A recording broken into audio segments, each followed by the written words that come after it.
Welcome to Phone Transformer. In this video, we'll show you how to make pictures always fit on Instagram so your posts look perfect every time. Now let's get started. Step 1, open the Pixar app on your phone.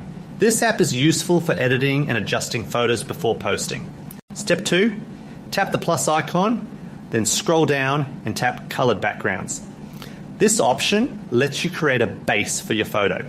Step 3, select the transparent background option. A transparent background makes it easier to adjust your picture without cutting off parts. Step 4, tap Tools and choose Crop from the options.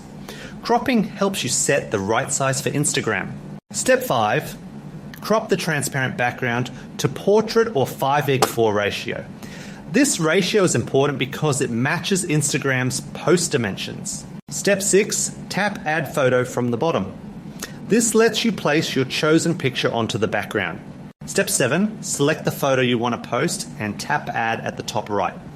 This step brings your picture into the editing space. Step 8, resize the photo to fit as needed.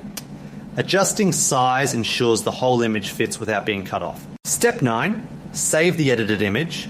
Saving keeps your changes ready for sharing. Step 10, tap Share at the top, then select the Instagram icon from the Share options. This connects your edited photo directly to Instagram. Step 11, select Next to upload the image. Your picture will now fit perfectly on your Instagram grid. Thank you for watching, and don't forget to subscribe to Phone Transformer for more helpful tutorials.